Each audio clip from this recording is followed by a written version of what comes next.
Halo semuanya, perkenalkan nama aku Maria Del Kesha Makarena, biasa dipanggil Kesha. Saat ini aku semester 4. Nah, di video kali ini aku akan menjelaskan jurnal yang sudah aku buat tentunya yang berjudul Black Box Texting pada aplikasi Shopee menggunakan equivalence partitioning dan boundary value analysis pada bagian login.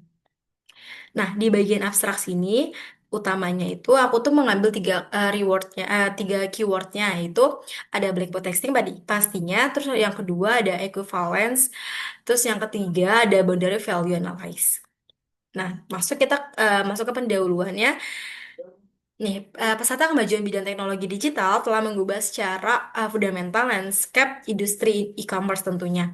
Nah, salah satunya itu yang paling bergerak dan paling eh, paling banyak yang digunakan itu adalah pada e-commerce aplikasi Shopee.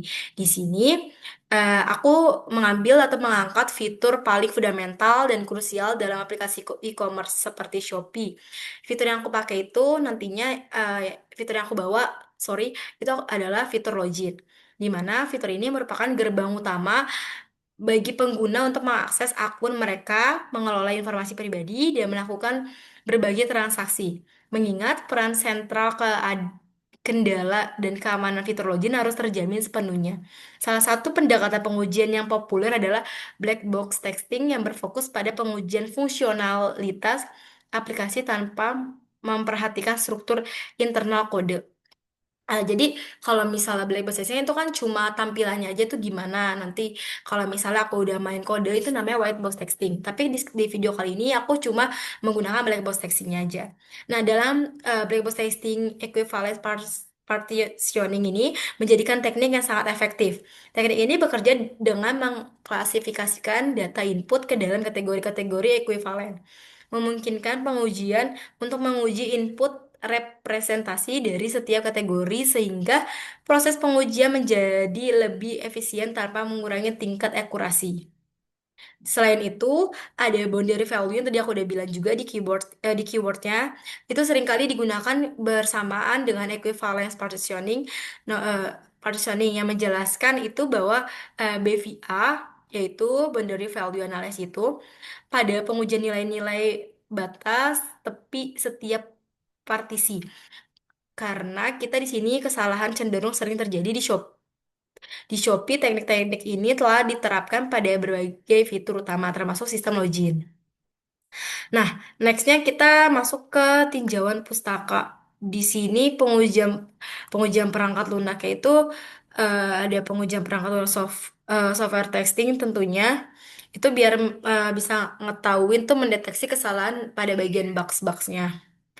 Terus ada juga pada fitur loginnya pengujian fungsional akan akan memverifikasi apakah username dan password yang benar dapat menghasilkan login yang berhasil. Sementara pengujian non fungsional akan menilai kecepatan login dan keamanan dari upaya aksesan yang tidak sah.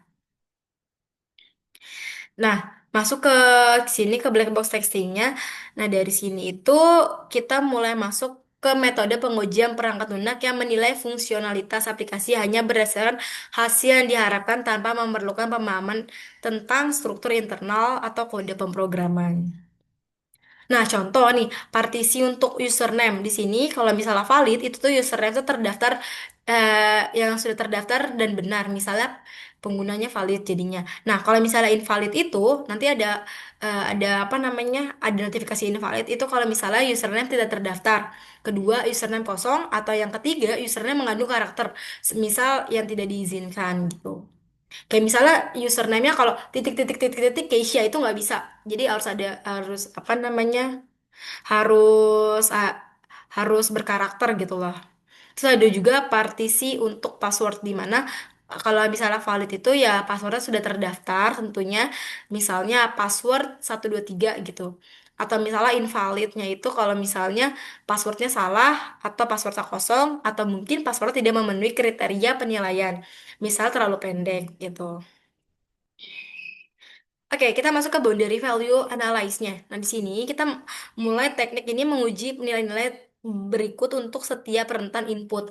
Misalnya nilai minimum, tepat tepat di bawah nilai minimum. Terus ada nilai maksimumnya sama tepat di atas nilai maksimumnya. Terus yang kelima itu ada nilai nominal, nilai tengah rentan gitu. Nah, contoh di sini ada batas bawah. Batas bawah ini adalah uji dengan panjang 5 karakter. Jadi kalau misalnya 5 karakter itu berarti invalid. Sistem harus menolak login dan menampilkan pesan kesalahan gitu, berarti itu invalid. Kalau misalnya yang kedua itu ada panjangnya 6 karakter, di sini valid karena di sini tuh sistem harus memungkinkan login jika kredensial lainnya benar. Jadi kalau misalnya udah panjangnya 6 tuh udah bisa dibilangnya itu sukses atau berhasil. Masuk yang ketiga itu ada uji dengan panjang 7, itu tuh valid karena itu minimal kita tuh 6 karakter. Kalau misalnya 7 berarti itu kelebihan satu, itu berarti masuk ke valid. Kalau batasnya itu 19 karakter, 19 karakter sampai 19 sampai 20 karakter. Itu yang pasti dibilang valid. Kalau misalnya lebih dari 20 itu dibilangnya invalid karena kepanjangan. Nah, masuk ke metode penelitiannya. Di sini metode penelitian itu ada jenis pendekatannya itu sama, ada untuk penelitian ini implementasi black box testing pada aplikasi Shopee menggunakan equivalence partitioning dan boundary value analysis pada bagian login adalah kualitatif. Aku menggunakan kualitatif. Penggunaan metode kualitatif didasari pada tujuan penelitian untuk memahami dan menginterpretasi fungsional aplikasi pada bagian Shopee, khususnya pada modul login. Di sini kita masuk juga ke teknik pengumpulan datanya. Nah, di sini kita bisa lihat nih.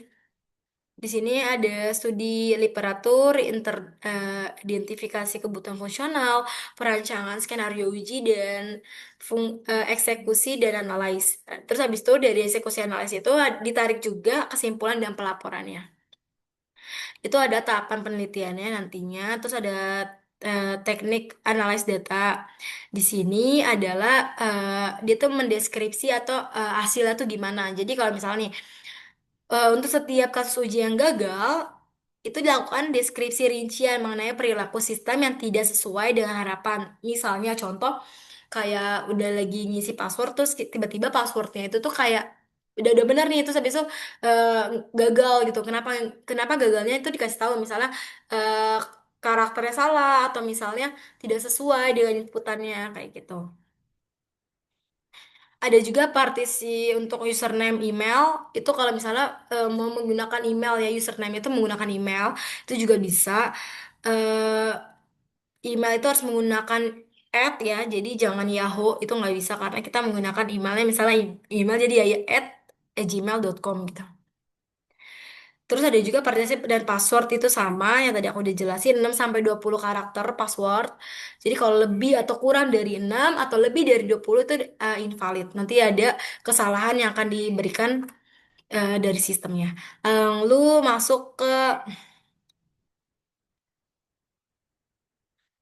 masuk ke sini, masuk ke flow pengujian sistem login. Di sini kita mulai dari pengguna membuka halaman login, terus pengguna memasukkan username dan password. Jika ya, tampilan pesan tidak boleh kosong. Tapi kalau misalnya tidak, valid username dan password. Yaitu nanti kalau misalnya masuk ke berhasil login, yaitu masuk ke ya, yaitu berarti tampilan pesan username dan password salah. Lalu kalau misalnya tidak atau ya, itu langsung masuk ke bagian ke login. Jadi kalau misalnya kalian udah masukin username dan password itu berarti bisa masukkan ke akses halaman loginnya gitu.